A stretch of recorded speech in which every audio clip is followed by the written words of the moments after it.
భద్రాద్రి కొత్తగూడెం జిల్లా కోటి రూపాయల నిధులతో శ్రీ సీతారామచంద్ర స్వామి వారి ఆలయంలో ముక్కోటి ఏకాదశి సందర్భంగా అధ్యయన ఉత్సవాలకు భద్రాచలం ముస్తాబవుతుంది. ఈ సంవత్సరం తెప్పోత్సవంలో పాటు గిరిజన సంస్కృతి సాంప్రదాయాలు ఉట్టిపడేలాగా జిల్లా కలెక్టర్ జితేష్ వి పాటిల్ ఆదేశాలతో ఐటీ డిపిఓ సారథ్యంలో స్టాల్స్ ఏర్పాటు చేస్తున్నారు. సుమారుగా 50,000 మంది ముక్కోటి ఏకాదశికి భక్తులు వచ్చే అవకాశం ఉందని అంచనా వేస్తున్నారు. అందుకు తగ్గట్టుగా ఏర్పాట్లను ఆలయ అధికారులు చేస్తున్నారు. 9వ తేదీ తెప్పోత్సవం, 10వ తేదీ ఉత్తర ద్వార దర్శనం ఏర్పాట్లు జరుగుతున్నాయన్నారు.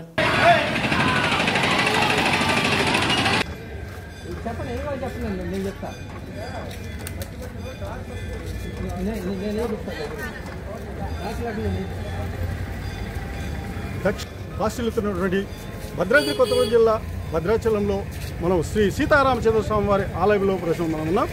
అంటే ఈ యొక్క 31వ తారీఖున ఇక్కడ అధ్యయన ఉత్సవాలు మొదలవుతాయి. మనకి జనవరి 10 వరకు కూడా ఈ ఉత్సవాలు కొనసాగుతాయి. ఇక్కడ అంటే భద్రాచలం రాముల వారి ఆలయంలో జరిగే ఉత్సవాలు, ముక్కోటి ఉత్సవాలకు లక్షలాది జనం ఇక్కడికి రావడం ఆనవాయితీగా వస్తూ ఉంది.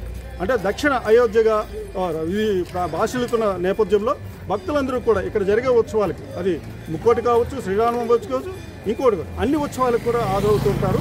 అయితే ప్రత్యేకం ఏంటంటే ఈ సంవత్సరం మనకి జిల్లా కలెక్టర్ జితేష్ వి పాటిల్, అలాగే ఆర్డీఓ గారు, అలాగే రాహుల్ గారు, ఐటీడీపీఓ గారు, వీరు ముగ్గురు సారథ్యంలో ఈ సంవత్సరం ఉత్సవాలు వినూత్నంగా జరగనున్నాయి. ఎందుకంటే ఈ సంవత్సరం ఇక్కడ జరిగేటువంటి ఉత్సవాలు ఇది గిరిజన ప్రాంతం కాబట్టి ఈ గిరిజన ప్రాంతంలో గిరిజనులకు సంబంధించినటువంటి సంస్కృతి సాంప్రదాయాలు ఉట్టిపడేలాగా ఇప్పుడు మనకేదైతే భద్రాద్రి గోదావరి నది ఉందో ఆ నదీ సమీపంలో ప్రతి సంవత్సరం స్వామివారు ఆ యొక్క ముక్కోటి ఏకాదశి రోజు అంటే 9వ తారీఖున, ఈ నెల 9వ తారీఖున ఆ యొక్క గోదావరి నదిలో ఆయన ఏదైతే ఉందో పవలిస్తూ 3 సార్లు ప్రదర్శనలు జరుగుతాయి. ఈ యొక్క ప్రదర్శన ఇక్కడ జరుగుతూ ఉంది.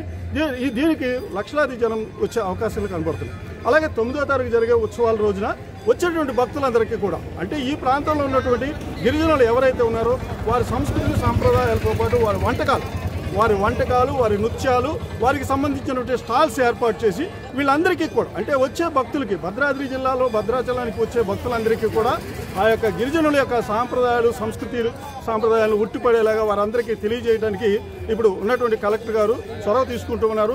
ఆ విధంగా ఈ ఏర్పాట్లు కూడా జరుగుతూ ఉన్నాయి. అలాగే 10వ తారీఖు అంటే 9వ తారీఖు ఉత్సవాలు ఏదైతే ఉందో ఉత్సవాల్లో భాగంగా ఇక్కడ తెప్పోత్సవం జరుగుతుంది. ఈ తెప్పోత్సవం తర్వాత తెల్లవారుజామున జరిగే 4 గంటలకి మనం అదే ప్రాంతంలో ఉన్నాం. ఆ తెల్లవారుజామున జరిగేటువంటి ఈ వైకుంఠ ఏకాదశి అంటే వైకుంఠ ద్వారదర్శనం అంటారు. సంవత్సరానికి ఒకసారి ఈ యొక్క వైకుంఠ ద్వారదర్శనం మనం ఇక్కడే ఉన్నాం. ఇక్కడే ఈ యొక్క ద్వారదర్శనం జరుగుతుంది. వీరందరికీ కూడా దీనికి సంబంధించినటువంటి టికెట్లు ఏర్పాటు జరిగింది. ఆన్లైన్లో టికెట్లు కూడా పెట్టారు. అంటే భక్తులందరూ కూడా వాళ్ళకి సెక్టార్ల పరంగా ఏర్పాటు చేసి ఈ ద్వారదర్శనం అనేది జరుగుతూ ఉంటుంది. అలాగే ఇక్కడ ఈ సంవత్సరం ప్రత్యేకంగా గిరిజనులకు సంబంధించినటువంటి సాంప్రదాయాలకు సంబంధించినటువంటి హట్స్ని కూడా ఏర్పాటు చేస్తున్నారు. బొజ్జుకుప్ప అనే ఏరియాలో ఆ హట్స్ కూడా ఏర్పాటు చేస్తున్నారు. దీంతోపాటు మనకి ఐటీడీఏ ప్రాంగణంలో గిరిజనులకు సంబంధించినటువంటి మ్యూజియం కూడా ఉంది. అంటే గిరిజనులు తయారు చేసేటువంటి వస్తువులను, వారి కళారూపాలను అన్నీ కూడా ఈ భద్రాచలం వచ్చే వాళ్ళందరికీ కూడా పరిచయం చేయాలనే ఉద్దేశంతో అక్కడ రాహుల్ గారు ఐటీడీఏలో ఈ యొక్క ఏర్పాటు కూడా చేశారు. అంటే ఏదేమైనా ఈ సంవత్సరం జరిగేటటువంటి ముక్కోటి ఏకాదశి ఉత్సవాలు చాలా అంగరంగ వైభవంగా జరిగే అవకాశాలు ఉన్నాయి. ఈ రేపటి నుంచి అంటే 31వ తారీఖు నుంచి ఈ స్వామివారి యొక్క దశావతారాలు మొదలవుతాయి. అంటే ఈ యొక్క రాముల వారి యొక్క దశావతారాలు అందరూ కూడా దర్శించుకుంటారు. దీంతోపాటు ముక్కోటి రోజు జరిగే తెప్పోత్సవానికి అందరూ హాజరై స్వామివారిని చేస్తారు. అంటే ఈ సంవత్సరం అంగరంగ వైభవంగా వినూత్నమైనటువంటి కోణంలో ఈ యొక్క ఉత్సవాలు భద్రాచలంలో జరగనున్నాయి.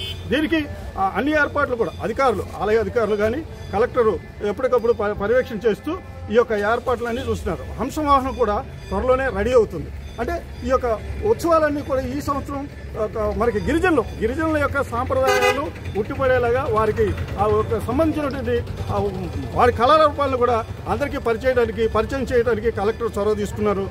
ఈ సంవత్సరం వినూత్నంగా జరుగుతున్నాయని చెప్పవచ్చు. భద్రాచలం నుంచి చంద్రశేఖర్, V5.